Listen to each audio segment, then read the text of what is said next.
하는 말씀 보시겠습니다. 사도행전 2장입니다. 사도행전 2장 37절로 42절 말씀까지입니다. 사도행전 2장 37절로 42절 한 절씩 교독합니다. 그들이 이 말을 듣고 마음에 찔려 베드로와 다른 사도들에게 물어 이르되 형제들아 우리가 어찌 알고 하거늘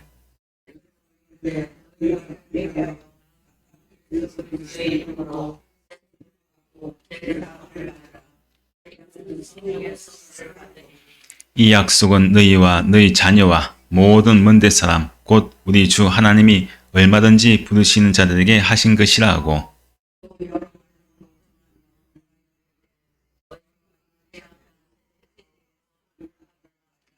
그 말을 받은 사람들은 세례를 받음에 이날에 신도의 수가 3,000이나 더하더라.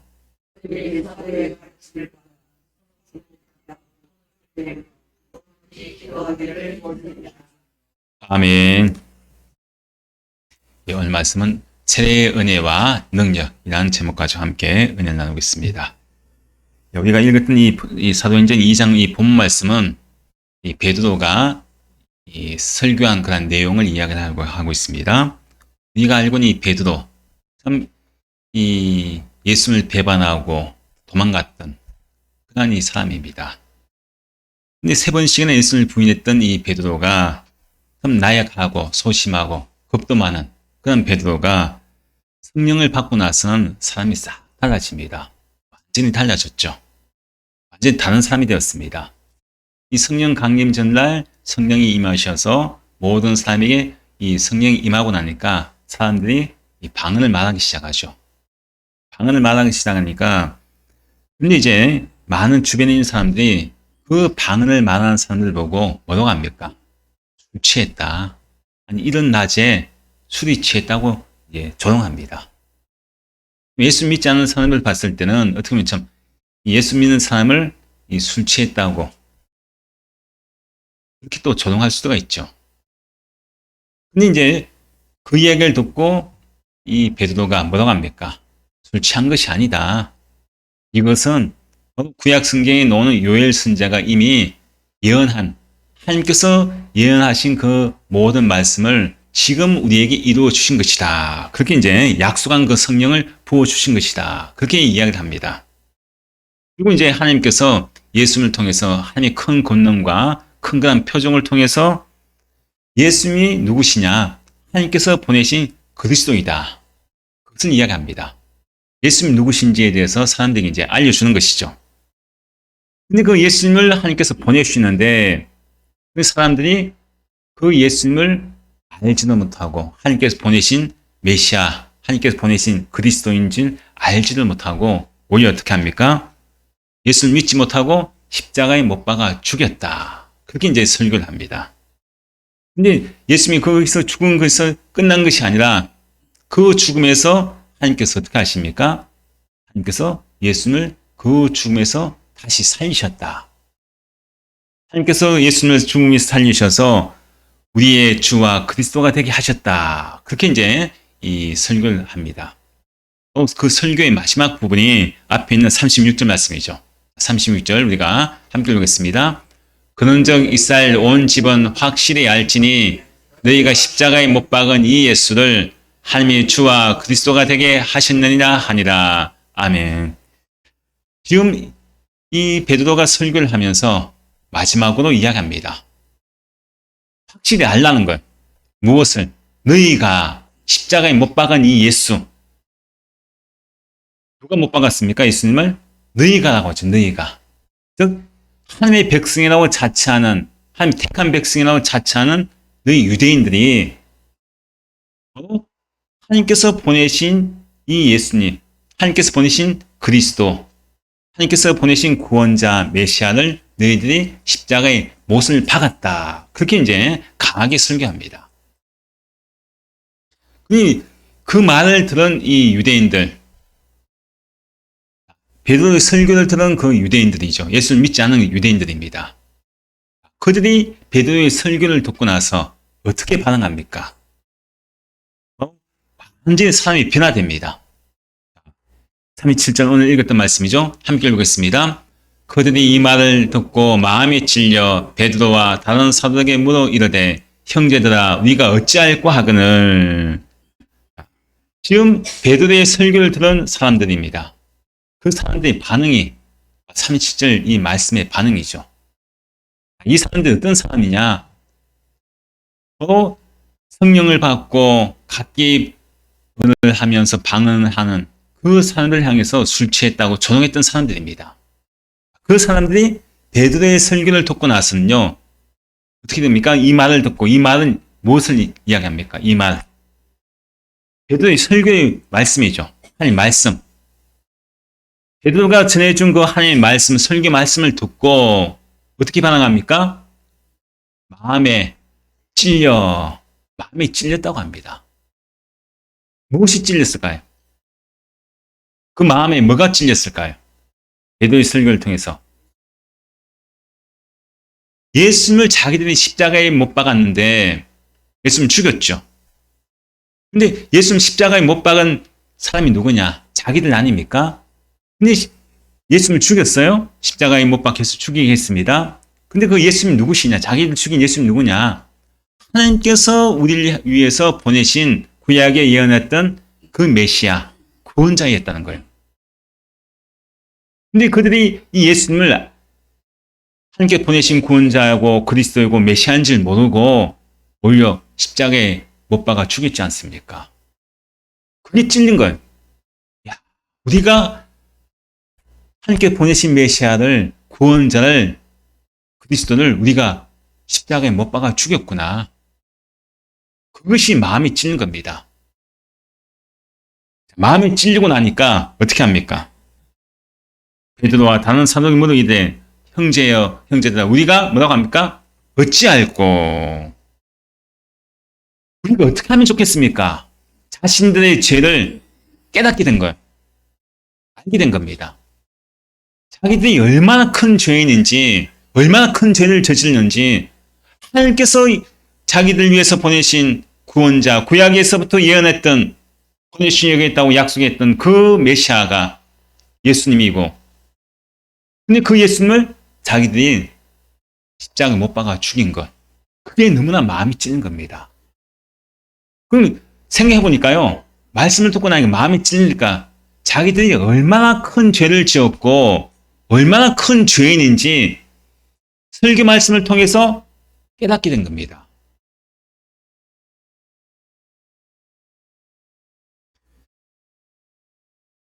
그러고 나서 이제 우리가 어찌할꼬 하지 않습니까? 마음의 찔림을 받아서, 말씀의 찔림을 받아서 우리가 어찌할꼬. 베드로에게 묻는 거죠. 사도에게 묻습니다. 정말 우리가 너무나 큰 죄를 지었고 큰 죄인인데 그러면 하나님께서 보내신 예수 그리스도를 우리가 십자가에 못 박아 죽인 큰 죄인인데 그럼 우리가 어떻게 했으면 좋겠느냐? 이렇게 큰 죄를 지었는데 우리가 어떻게 했으면 좋겠느냐? 하고 묻습니다. 그런데 베드로에게 물을 때 베드로가 뭐라고 합니까? 38절입니다. 함께 읽습니다.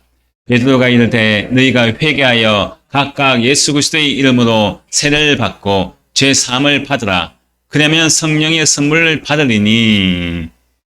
베드로가 우리가 어찌할꼬 하면서 마음이 찔려서 우리가 어떻게 했으면 좋겠습니까? 하는 그런 사람들에게 베드로가 이야기했습니다. 뭐라고 합니까? 제일 먼저 너희가 회개하라고 합니다. 회개. 마음에 찔리고 우리가 어찌하는 그런 마음을 가지고 어떻게 했으면 좋겠습니까? 하는 그런 질문을 하는 가운데 베드로가 가장 먼저 하는 것이 너희가 회개하라고 합니다. 회개. 회개가 무엇이겠습니까? 회개는 뉘우치는 거죠. 근데 뉘우치는 것이 회개. 그것만 해서는 회개가 아닙니다. 회개는요. 지금 이 유대인들은 예수님을 못 박아 죽인 어떻게 배척했던 사람들 아닙니까? 믿지 않았던 사람들. 하나님께서 보내신 구원자임을, 메시아임을, 그리스도임을 믿지 않았던 사람들입니다. 그러니까 십자가에 못 박아 죽인 것이죠. 근데 베드로가 마음이 찔려서 우리가 어찌할꼬 하는 그들에게 너희가 회개하라고 이야기합니다. 가장 먼저 회개하라. 무엇을? 너희들이 예수님 십자가에 못 박아 죽인 것, 예수 믿지 아니했던 것, 그것을 회개하라고 합니다. 뉘우치라고 하는 것인데, 근데 진정한 회개는요, 지금 너희들이 죄인임을 알라는 거예요. 어떤 죄인입니까? 예수님 십자가에 못 박은 죄인인 거예요. 알라는 거예요. 우리가 마음의 찔림만 받는다는 것은 그게 회개 아닙니다. 또 뉘우친다고 해서 우리가 어찌할꼬 한다고 해서 그게 회개가 아니에요. 진정한 우리가 눈물 흘린다고 회개가 아닙니다. 회개라는 것은요, 나의 정체성을 완전히 변화시키는 거예요. 그게 회개입니다. 즉, 내가 회개하기 전까지는요, 우리가 어찌할꼬, 마음에 찔리고 우리가 어찌할꼬 하는 그런 가운데서 내 자신이 어떤 사람인지는 제대로 알지 못해요. 한마디로 회개하기 전까지는 나는 보통 사람입니다. 무슨 말씀이냐? 나는 죄인이 아니에요. 내가 죄인이라고 생각하지 못하는 것입니다. 그러니까 회개하고 나면요, 어떤 사람이 되느냐? 내 정체성이 나는 죄인으로 내가 자각하는 겁니다. 내가 죄인임을 깨닫는 거예요. 우리가 보면요, 내가 죄인이라고 하는 건, 여러분들 내 자신이 죄인이라고 하는 건 좋아합니까? 안 좋아합니까? 사람들이. 내가 죄인이라고 하면 좋아할까? 안 좋아할까요? 그렇죠. 예수 믿지 않는 사람들이 예수를 잘 안 믿는 이유 중에 하나가 무엇이냐? 자기 보고 죄인이라는 거예요. 내가 죄인이라는 거예요. 아니, 난 죄도 안 짓고, 난 법도 잘 지키고, 난 법 없이 잘 살 수 있는 사람인데, 나보고 죄인이라고 해야 합니다. 죄인이라고. 그 싫어하죠. 아, 난 죄 지은 적도 없고, 난 죄인도 아닌데, 무슨 나보고 죄인이라고 하느냐. 그 사람들이 자기 보고 죄인이라는 걸 다 싫어합니다. 또 설령 자기가 죄를 지었다고 할지라도 그 죄에 대해서 어떻게 하려고 합니까? 자꾸 숨기려고 하죠. 자기가 죄인임을 숨기려고 하는 것이 사람의 습성입니다. 내가 죄인이라고 고백하는 것 쉽지 않다는 거죠. 그러면 우리가 죄라고 할 때, 내가 죄인이라고 할 때, 내 죄를 드러내고 나는 죄인입니다 하는 것 결코 쉽지 않습니다. 근데 회개가 뭐냐? 내가 죄인임을 고백하는 것이 회개입니다. 근데 우리가 보면요, 죄를 죄로 여기는 것, 그게 죄인인데, 우리가 똑같이 말씀을 들어도 사람이 두 가지 반응이 나타납니다. 두 가지 반응이. 오늘 말씀 보니까요, 오늘 말씀에서는 베드로의 설교를 듣고 사람들이 마음이 찔렸습니다. 마음의 찔림을 받아서 우리가 어찌할꼬 하고 하지 않습니까? 우리가 어찌할꼬. 근데 그들이 나중에 사도행전 7장 말씀 보면요, 스데반 집사가 똑같이 설교를 해요. 사람들 앞에서. 베드로처럼 많은 종교 지도자들 앞에서 설교를 합니다. 그 설교를 하는데 똑같이 그들도 사도행전 7장 말씀을 읽어보면요, 설교를 듣고 난 사람들의 반응이 마음에 찔림을 받았다고 합니다. 마음에 찔렸다. 오늘 베드로의 설교를 듣는 사람처럼 마음이 찔렸다고 이야기합니다. 근데 오늘 본 말씀에서는 베드로의 설교를 듣는 사람들은 반응이 어땠습니까? 마음이 찔려서 우리가 어찌할꼬 하면서 그들이 회개하죠. 회개합니다. 돌이킵니다. 근데 사도행전 7장 말씀에서 스데반 집사가 설교하고 난 뒤에 그들이 마음의 찔림을 받았는데, 근데 그들의 반응은 달랐어요. 오늘 2장 말씀에 있는 이 베드로의 설교 듣는 사람들과의 반응이 전혀 다릅니다. 그들은 찔림을 받았지만은 어떻게 했느냐? 그들이 길을 막았어요. 그래서 스데반 집사가 하는 그 설교 하는 말씀을 듣기를 싫어합니다. 듣기를 싫어해요. 그러고 나서 어떻게 합니까? 그들이 큰 소리로 막 그 사람을 돌로 치라고 합니다. 스데반 집사를 돌로 치라고 합니다. 죽이라는 것. 결국 마음의 찔림을 받았지만은 그들은 귀를 막고 오히려 돌을 들어서 하나님 말씀을 전했던 그 스데반 집사를 돌로 쳐 죽입니다. 똑같이 마음의 찔림을 받았지만은 반응은 전혀 달랐죠. 달랐습니다. 우리가 이 거울을 볼 때에 거울을 보면은 내 얼굴에 막 뭐가 묻어 있잖아요. 만약에 밥을 먹고 막 하고 난 뒤에 얼굴에 내 입에 뭐가 묻어나는 보지 않습니까? 근데 네가 거울을 보고 내 얼굴이나 뭐가 묻어 있으면 어떡합니까? 닦아내죠. 털어내거나 닦아냅니다. 이것이 어떻게 보면 한 말씀의 거울 앞에 쓴 사람들의 첫 번째 모습이고요. 바로 2장 말씀의 모습과 같은 거예요. 2장 말씀에 오늘 베드로의 설교 듣는 사람들의 반응과 같은 그런 모습이고, 또 어떤 사람은요, 사도행 7장 말씀에 스데반 집사의 그 설교를 듣고 난 이후에 반응하는 모습은 어떤 모습이냐? 자, 거울을 딱 봤습니다. 말씀의 거울을 딱 보고요, 내 얼굴에 뭐가 지저분한 거 묻어 있어요. 닦아내는 것이 아니라, 내가 지저분하구나, 내 모습이 지저분하구나, 닦아내는 것이 아니라, 그 나를 비추주는 그 거울, 내 지저분한 거울을 비추주는 거울을 어떻게 합니까? 깨는 거예요, 그냥. 깰 수 없습니다. 내 모습을 보여주는 그게 싫거든요. 자신의 그 모습을 보고 지저분했으면 그것을 닦아내고 깨끗이 해야 될 생각을 하지 않고, 오히려 그 나를 비추는, 더럽게 비추는 거울을 보기 싫다고 깨버리는 거예요.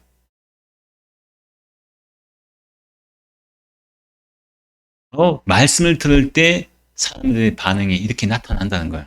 두 가지로. 참 회개가 무엇이냐? 참 회개라는 것은요, 우리가 입술의 고백을 통해서만 마음의 찔림을 받고 우리가 어찌할꼬 그렇게 나타나는 것이, 그게 참된 회개가 아니라 진정한 회개는요, 삶의 변화입니다. 돌이키는 거예요. 내가 잘못된 길로 걸어갑니다. 말씀을 통해서 내가 막 이 잘못된 길로 걸어가고 있다는 걸 듣고 있어요. 너 그 길로 가면 죽어. 너 그 길로 가는 건 사망의 길이야. 듣습니다. 그래야 찔림을 받습니다. 그래, 이 길로 가면 잘못된 길이지, 이 길로 가면 죽는 것이지. 알고는 있어요. 찔림을 받습니다. 거기서 그게 우리가 회개가 아니고요, 어찌할꼬, 그게 진정한 회개가 아니라 어찌할꼬 다음에 다시 돌아오는 거예요. 돌이키는 겁니다. 다른 그 길로 가지 않고 다시 돌아서 가는 것이 회개입니다. 그래서 베드로가 너희가 회개하라고 하지 않습니까? 회개해라. 찔림을 받고 우리가 어찌할꼬 하는 사람들에게, 야, 너희들 거기에 있으면 그칠 것이 아니라 마음에 찔림 받고 말로만 어찌할꼬 하면서 눈물 흘리면서 그렇게 고백만 할 것이 아니라, 그건 진정한 회개가 아니야. 회개하라고 해요. 회개. 자, 회개에서 태어납니까? 그 다음에 회개 다음에 세례를 받고 예수 그리스도의 이름으로, 자, 각각이라고 해서 각각. 구원은요, 우리가 구원받는 것은, 성령을 선물을 받는 것은 각각입니다. 내가 가정에서 내가 혼자 믿는다고 해서 우리 가족을 구원할 수 있는 것이 아니에요. 대표로 내가 교회를 다닌다고 해서, 예수 믿는다고 해서 우리 가정의 가족들을 구원하는 것이 아닙니다. 각자가 예수 그리스도 안에서 세례를 받고 죄사함 받고 구원 받는 것, 그게 구원입니다. 구원은 각자입니다. 각자. 목사인 제가 혼자 목사가 되고 제가 예수를 잘 믿는다고 해서 우리 모든 가족이 다 구원받냐? 그게 아닙니다. 각자가 한 명 한 명이 자신들이 하나님 앞에 회개하고 세례를 받고 제사함 받고 성령을 선물을 받아야지 구원받는 것을 이야기합니다. 그래서 회개하여 각각 예수 그리스도의 이름으로 세례를 받고 죄사함을 받으라. 그리고 성령을 선물로 받는다. 그렇게 이제 말씀하지 않습니까? 근데 여기서 우리가 세례를 받는다고 이야기합니다. 세례를 받는다. 그러면 세례 받으면은 우리가 죄사함 받느냐? 그러면 우리가 세례식 하지 않습니까? 세례식 하면은 우리가 죄사함 받고 구원 받습니까? 안 받습니까? 예? 세례 받은 사람 다 구원 받을까요? 안 받을까요? 세례 받은 사람은. 예? 우리가 오해해서는 안 됩니다. 세례식을 우리가 눈에 보이는 세례식 하지 않습니까? 세례식을 해서 내가 세례 받았다고 해서 다 구원받는 건 아니에요. 세례식 자체가 우리에게 구원을 주는 것은 아닙니다. 그럼 세례식은 뭐냐? 네가 교회에서 세례식 하지 않습니까? 세례식은 뭐냐? 이걸 예를 들어서요. 이건 결혼식과 같은 거예요. 결혼식. 서로 결혼식이 뭡니까? 결혼식 우리가 사람들 결혼식 하잖아요. 남자 여자가 결혼식 하지 않습니까? 결혼식 하는데 그 결혼식장에서 모든 사람들 앞에서 공포하는 거죠. 나는 이 한 남자를 나는 이 한 여자를 나는 죽도록 사랑하겠습니다. 평생 또 이 남자만 사랑하고 이 여자만 사랑하겠습니다. 하는 그런 고백을 모든 사람들 앞에서 공포하는 것. 그게 바로 결혼식 아닙니까? 세례식도 마찬가지예요. 세례식도요. 이미 나는 구원받았어요. 예수 그리스도를 나는 나의 구주로 고백하면서 나의 구원자로 모시고 내가 회개해서 제사함 받아서 이미 나는 구원받았습니다. 근데 구원받은 내가 모든 교인들 앞에서 그것을 공포하는 거예요. 보여주는 것입니다. 우리가 세례식 자체가요. 구원을 주는 것이 아닙니다. 설령 세례 받았다고 할지라도 어떤 사람은요. 내 마음에 예수 그리스도를 나의 구원자로 고백하지 못하고요. 믿지 못하고 세례식만 받는 경우가 있어요. 군대에서 세례식 하잖아요. 뭐 맛있는 햄버거나 초코파이를 준다고 해서 그냥 자기는 믿지도 않으면서 예수님을 구주로 영접합니까? 네. 믿지 않으면서 말로는 이해합니다. 고백해요. 근데 그 세례식 자체가 그러면은 그에게 구원을 주느냐? 그게 아니란 것입니다. 근데 여기서 이 세례는요, 성령 세례를 얘기합니다. 성령 세례. 예수 그리스도를 나의 구주로 모시고 나의 구원자로 모시는 사람. 그 순간 내가 믿음을 고백할 때 그게 성령 세례입니다. 그래서 예수 그리스도의 이름으로 세례를 받고 죄 사함을 받으라. 그렇게 말씀하지 않습니까? 그럼 우리가 세례를 받고 죄 사함 받으면 우리에게 하나님께서 뭘 주십니까? 선물을 주시는 거예요. 선물을 주시는데 뭘 주십니까? 성령을 선물 주신다고 말씀해요. 성령을. 그러니까 예수님을 나의 구주로 모시고 나의 구원자로 모시고 나면은 내 안에 뭐가 들어오십니까? 성령께서 내 안에 들어오시는 거예요. 동시에 선물이 나에게 동시에 오는 거예요. 성령의 선물이. 예수 믿는 모든 사람은요. 바로 성령을 선물을 받은 사람들입니다. 여러분들 안에는요. 다 성령님이 계신 사람이에요. 그래서 우리가 말씀이 전해질 때 사람들이 마음의 찔림을 받았습니다. 찔림을 받았어요. 그리고 찔림을 받고 나서 우리가 어찌할꼬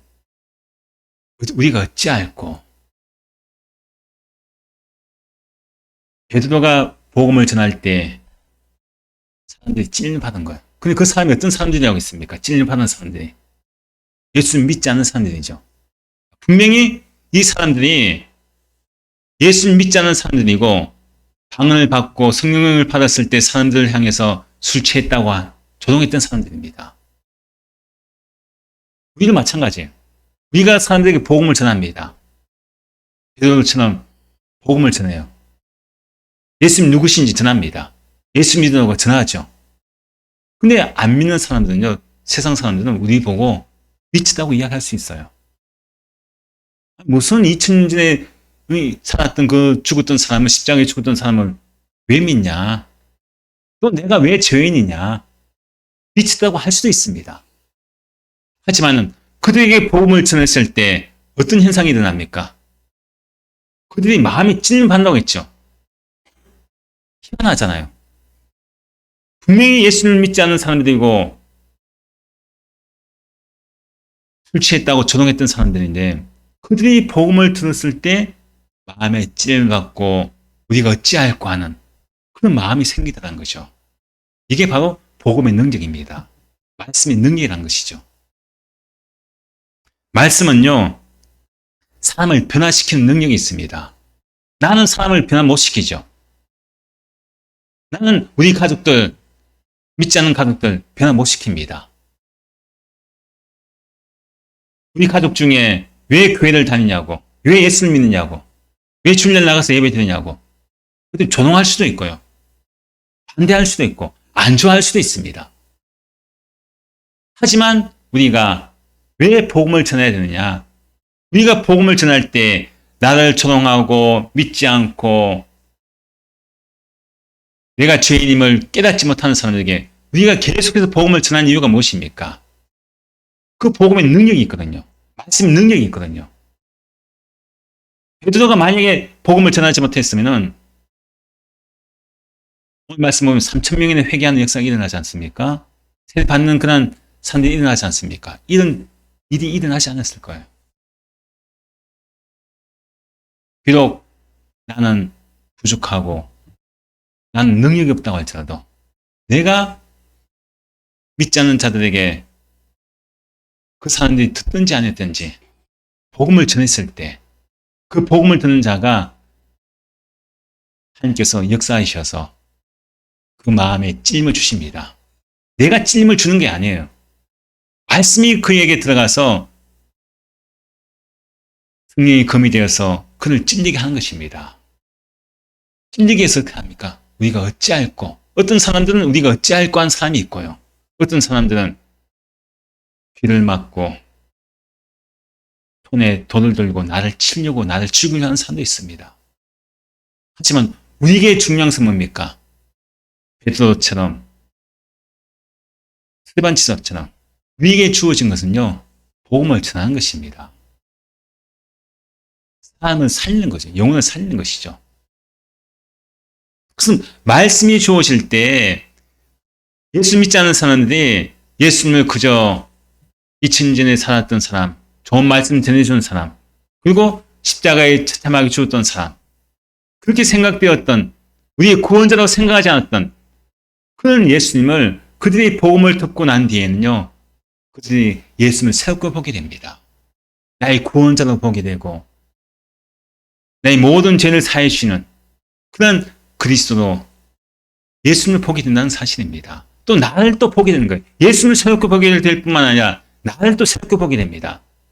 나를 어떻게 봅니까? 그전 나는 죄인이라고 전혀 생각하지 않았습니다. 예수 믿는 사람이 나를 보고 죄인이라고 하며 그렇게 이야기했을 때 내가 무슨 죄인이냐고 화를 냈던 내가 복음을 듣고 나니까요. 마음의 찔림을 받고 나니까요. 내가 죄인임을 깨닫게 됩니다. 우리가 어찌할꼬. 예수를 새롭게 보게 되고 나를 새롭게 보게 되는 것이 무엇 때문입니까? 말씀의 능력이 있다는 것입니다. 근데 이 사람들이 오늘 말씀에 베드로의 설교를 듣는 사람들이 우리가 어찌할꼬 하면서 베드로의 설교를 듣고 그들이 회개합니다. 그리고 세례를 받고 죄사함 받습니다. 근데 여기서요, 이들이 완전히 달라지죠. 이 사람들이 어떻게 달라졌습니까? 앞에서는 성령 받은 사람을 향해서 술 취했다고 조롱했던 사람들입니다. 손가락 찌른 했던 사람들, 예수님 믿지 않는 사람들입니다. 자, 이 사람들 중에서는요, 예수님이 십자가에 못 박히기 전에 재판받을 때 빌라도가 재판할 때 빌라도를 향해서 저 예수를 십자가에 못 박아다고 소리 지르던 사람들이 있을 겁니다.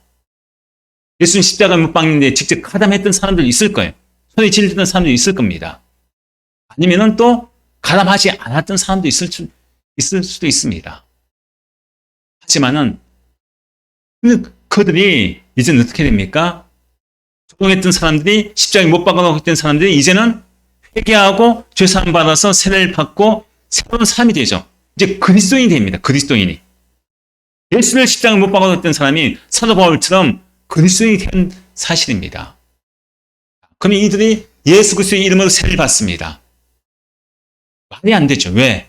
자기들이 분명히 예수님 십자가에 못 박아놓고 예수님은 하나님을 능욕하고 모독했던 신성 모독했던 무슨 네가 구원자냐?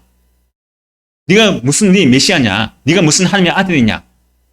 그게 예수님 십자가 못 박았던 사람들이 이제는 어떻게 합니까? 예수 그리스도의 이름으로 자기들이 세례를 받는 겁니다. 이제 그리스도인이 된 건 아닙니까? 예수님의 사람으로 된 거죠. 이제는요, 이건 세례를 받고 이제는 이들이 그리스도인이 된다는 것은 뭘 이야기합니까? 핍박받을 각오가 되어 있다는 게 이야기합니다. 죽을 각오가 되어 있다는 이야기하는 것이죠. 예수님이 죽고 난 이후에 이제는 예수 믿는 사람들을 잡아 죽입니다. 예수의 이름도 꺼내지 못하는 그런 상황이죠. 다 예수님을 따르는 사람 다 흩어지고 숨어버렸습니다. 이제 그 누구도 예수라고 하는 이름을 전하거나 예수 이름을 추종하고 예수가 주라고 고백하고 그런 사람들은요, 이제는 완전히 그들은 유대교에서 추방당합니다. 사회에서 매장당하는 거예요.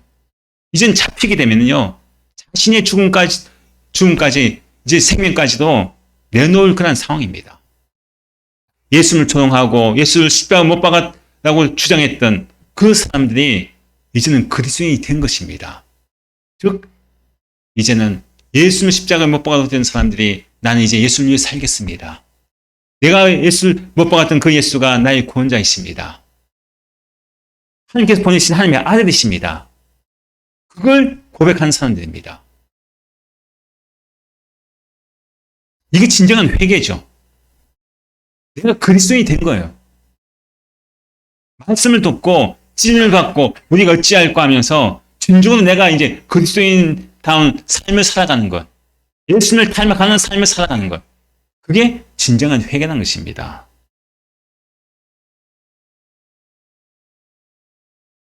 그리고 나서 이제 오늘 39절 말씀에 또 뭐라고 합니까? 39절 함께 읽겠습니다. 이 약속은 너희와 너희 자녀와 모든 먼데 사람 곧 우리 주 하나님이 얼마든지 부르시는 자들에게 하신 것이라 하고. 그래서 이 약속은 너희와 너희 자녀와 모든 먼데 사람. 이 약속은 어떤 약속을 이야기합니까? 이 약속은. 이 약속. 성령을 선물로 주는 약속이죠. 즉 구원받는 약속이랍니다. 구원받는 약속. 그럼 누구에게 주느냐? 모든 먼데 있는 사람. 좀 너희 유대인들에게만 하나님께서 성령을 주는 것이 아니다. 모든 먼데 있는 사람에게 성령을 주신다. 그 말씀을 이제 하고 있습니다. 즉 이방인에게도 그 유대인에게도 상관없이 예수 그리스도를 그리스도 모시고 회개하고 제사함받고 세례를 받는 모든 사람에게는 내가 성령을 선물로 주겠다. 그런 약속을 하시는 것이죠. 차별이 없다는 겁니다. 저와 여러분들은 먼데 있는 사람 아닙니까? 이스라엘에서 멀리 떨어져 있는 유대인이 아닌 대한민국 사람입니다. 근데 우리가 지금 이 시간에 예수를 나의 구주로 고백하고 영접하고 하나님을 아버지라고 모시면서 이 시간 하나님 앞에 예배할 수 있는 것, 이 말씀이 이루어진 건 아닙니까? 얼마나 큰 복입니까? 성령을 선물로 받은 사람들이 저와 여러분들이란 것입니다. 그래서 회개는요, 내면에 그냥 우리가 어찌할고 마음의 찔림을 받고 그게 끝나는 것이 아니라 내가 예수를 닮아가고 그리스도인이 되어가는 것, 그게 진정한 회개입니다. 예수를 배척하고 조롱하고 했던 사람들이 이제는 돌이켜서 예수를 향해서 십자가를 향해서 내가 못 박았던 예수를 향해서 나아가면서 저 예수를 내가 이제는 못 박는 것이 아니라 저 예수를 사랑하고 예수를 내가 닮아가는 것, 나도 예수님처럼 살아가는 것, 그게 진정한 회개고 그게 진정한 세례받은 자의 은혜고 능력이라는 것입니다. 이렇게 이제 회개하고 제사함 받고 세례를 받았습니다. 성령의 선물을 받았어요. 근데 이 사람들이 지금 이제 어떻게 생활하느냐? 41절 말씀에 뭐라고 합니까? 함께 읽겠습니다. 그 말을 받은 사람들은 세례를 받음에 이날의 신도의 수가 3,000이나 더하더라. 몇 명이나 이날 구원받았습니까? 3,000명이나. 어마어마하죠. 말씀의 능력이요, 얼마나 대단한지요. 엄청납니다. 아니, 그 누가 3,000명이 회개하고 돈을 거라고 생각합니까? 이 시대에는 예수님이라고 이름도 꺼내지도 못하고 믿을 생각조차 하지 못하는 그런 때입니다. 넘치는 그런 이제 박해가 있고 이제는 핍박이 있고 자신의 죽음도 좀 내어놓을 만큼 그런 상황인데 3,000명이나 예수를 믿기로 작정합니다. 그래서 자신의 생명을 내어놓을 각오가 되어 있는 거죠. 자신이 십자가에 못 박았던 예수님을 나는 이제 예수님 위해서 죽겠습니다 하는 그런 각오가 되어 있는 사람들입니다. 우리 이것을 보면요, 그냥 교회가 부흥되었다. 야, 3,000명이나 교인들이 늘었네. 그렇게 생각할 것이 아니라요. 정말 이 3,000명이라는 사람들은 이제는 예수를 못 받고 십자가에 못 박아도 주장했던 사람들, 핍박했던 사람들, 조롱했던 사람들이 이들이 예수를 향해서 죽기로 결단한 사람들이구나. 예수를 향해서 이제는 예수를 위해서 자신의 생명까지도 내어놓을 좁은 길을 가고 좁은 문으로 들어갈 사망 염침한 골짜기까지 걸어갈 생각을 하고 있는 사람들이구나. 그런 생각을 해야 됩니다. 복음이 전해지니까요. 말씀이 전해지니까 어떤 역사가 일어납니까? 3,000명이나 살아나는 역사가 일어나죠. 살리는 역사가 일어나는 거예요. 한 사람의 복음 증거가 몇 명을 살립니까? 3,000명을 살리죠. 오늘 내가 전하는 복음, 내가 밖에 나가서 나 한 사람이 전도한다고 해서 뭐가 되겠나? 그게 아닙니다. 베드로 한 사람을 통해서 3,000명이나 구원받습니다. 사도 바울을 통해서 유럽 전역에 교회가 세워지고 수많은 사람들이 복음을 듣고 예수님께로 돌아오지 않습니까?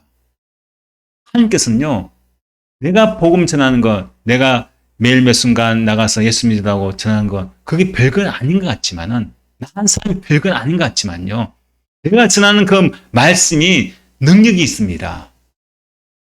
베드로가 무슨 능력이 있겠어요? 사도 바울이 무슨 능력이 있겠습니까? 하지만 그가 전하는 말씀, 그 복음에 능력이 있고 말씀에 힘이 있고 말씀에 기적의 역사가 일어나서 또 찔림의 역사가 일어나서 살아있는 말씀을 통해서 그 말씀을 받는 사람들이 변화되어지고 그들이 예수 그리스도의 이름으로 세를 받고 죄사함 받아서 하나님 백성이 되어지는 것입니다. 살리는 역사가 일어나는 거죠. 살리는 역사가. 우리가 복음을 전할 때, 전도할 때 내가 전하는 이 복음은요, 사람을 살리는 것입니다.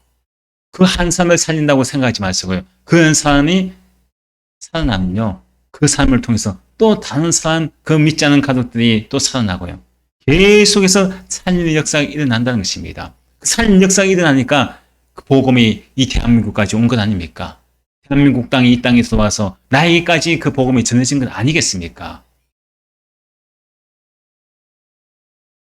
선교사들이 이 땅에 복음의 씨앗을 뿌렸습니다. 그 복음의 씨앗이 지금 이 순간에 꽃이 피어나고 열매가 맺은 것입니다. 저희 여러분이 바로 그 열매가 아닙니까? 이 3,000명이나 되는 많은 수많은 사람들이 이제 예수님을 믿고 그들이 예수 그리스도의 사람으로 변화되었습니다.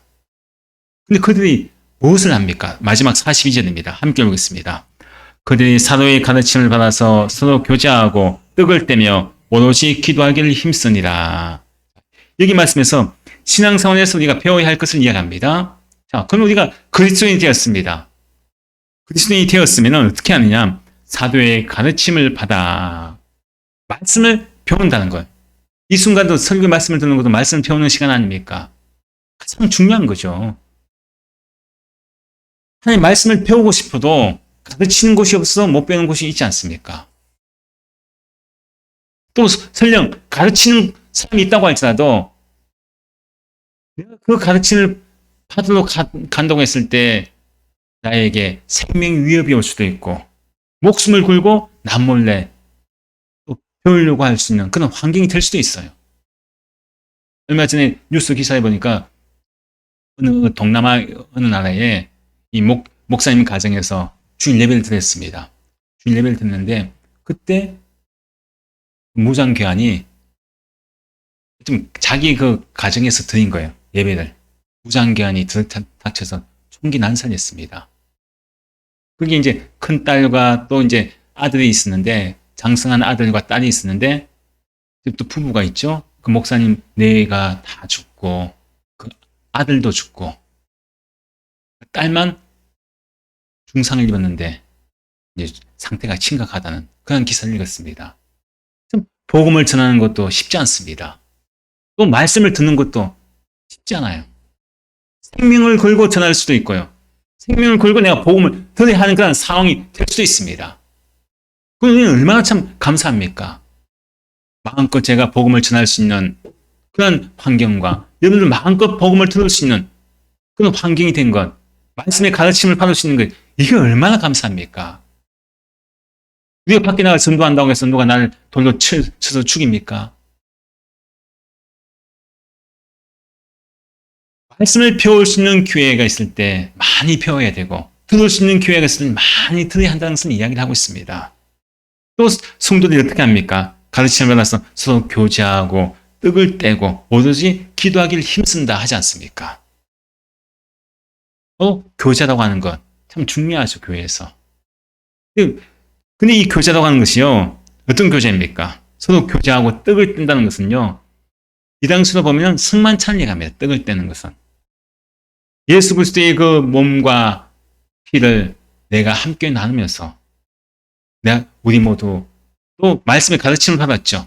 말씀이신 예수님을 통해서 나에게 말씀을 주면은 그 말씀이신 예수님으로 말미암아 내가 이제 어떻게 살아갈까? 그 우리가 오늘 말씀을 듣고 나면요, 가르침을 받았으면 서로 그 말씀을 나눠야 되는 거예요. 나눠야 됩니다. 오늘 말씀을 통해서 우리가 이런 말씀을 듣는데 우리가 이제 이번 한 주 동안 어떻게 살아가야 될까? 집사님, 우리가 권사님 이렇게 살아갑시다. 또 우리가 주일날 모였으면 어떤 이야기 합니까? 만나면 어떤 이야기 합니까? 우리가 한 주간 동안 말씀 가운데 이 말씀을 받았는데 내가 이 말씀 가운데 나는 이렇게 살지 못했어. 부족했어. 근데 나는 이 말씀 가운데, 난 은혜 가운데 살았어. 얼마나 내가 이 말씀 가지고 힘이 되는지 몰라. 바로 이것이 교회 안에서의 성도의 교제입니다. 아파트 값이 얼마나, 땅 값이 얼마 올라나니. 그런 세상적인 이야기하는 그냥 교제가 아니라 말씀을 떡을 떼는 거예요. 말씀의 교제를 나누는 것입니다. 서로가 믿음의 교제를 나누는 것을 이야기합니다. 그리고 또 그 뒤에 뭐라고 합니까? 마지막에 오로지 기도하기를 힘쓰니라. 그렇게 말씀합니다. 왜 기도하기 힘쓰겠습니까? 이 당시는 이제는 자기들은 예수님을 향해서 이제 죽기로 결단한 사람들 아닙니까? 믿음이 결단한 사람들입니다.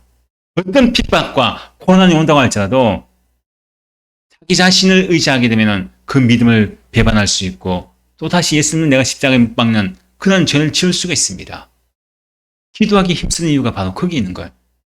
주님, 나 자신을 의지하지 않게 하시고 내 안에 계신 성령님께서 내 안에 주인 되어주셔서 어떤 핍박이 오고 어떤 그런 환난이 나에게 온다고 할지라도 설령 나에게 죽음이라고 하는 것, 그런 상황이 나에게 온다고 할지라도 절대로 내가 이 믿음을 변치 않게 하시고 오직 하나님을 의지하면서 부활하신 주님을 바라보면서 이 모든 환난과 모든 핍박을 이길 수 있는 능력을 주옵소서.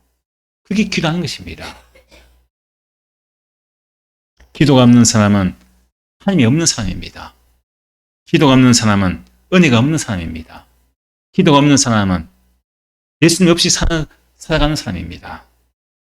기도가 없는 사람은 소망이 없는 사람입니다.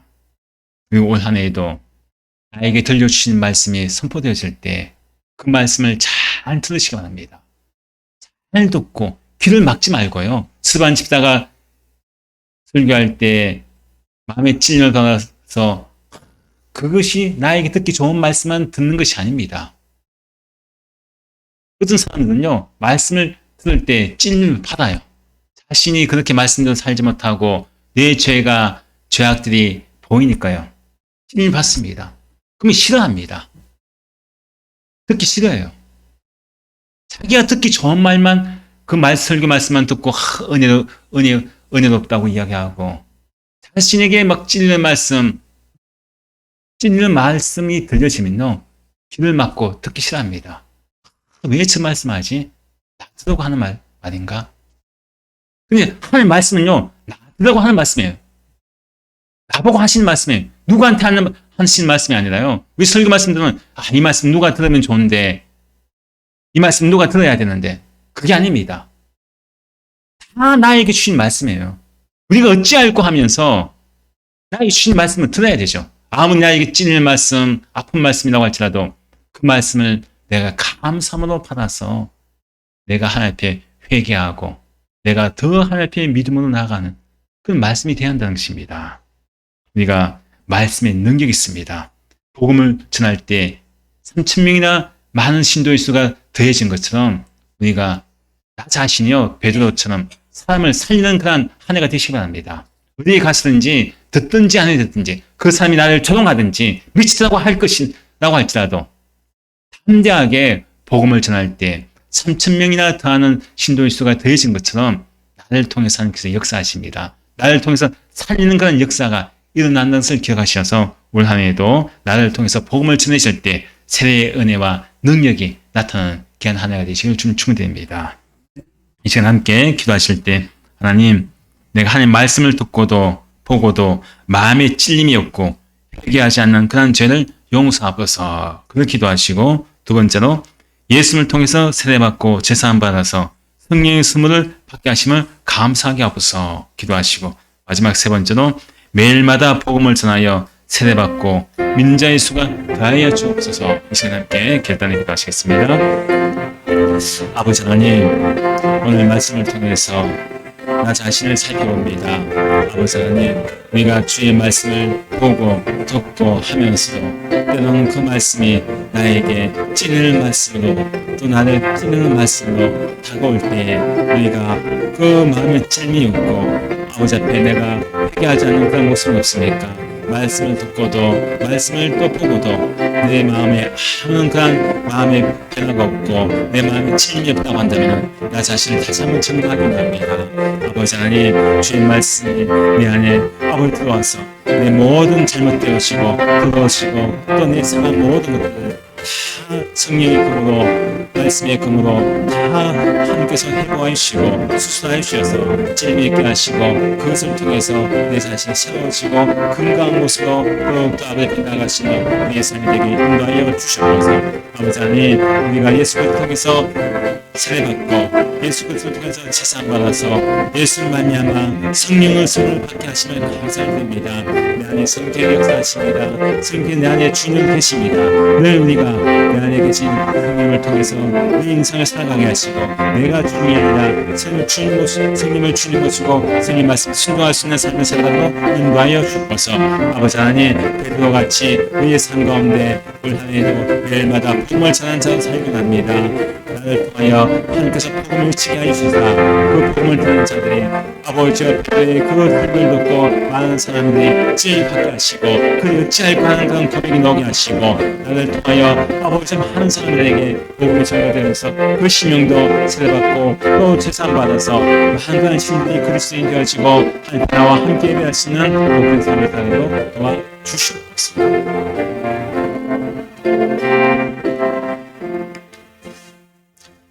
이제는 우리 주 예수 그리스도의 무한하신 은혜와 아버지 하나님의 극진하신 사랑하심과 성령님의 내주교통하심이 말씀의 능력이 있어서 우리가 매일 매 순간마다 복음을 전할 때 그 복음이 살리는 역사, 또 많은 사람들 예수 그리스도로 돌아가는 귀한 역사가 일어나기를 기도하면서 날마다 복음의 정인으로 살아가겠다는 우리 모든 성도들 무리 위에 이제부터 영원토록 함께 하시기를 간절히 축원하옵나이다. 아멘.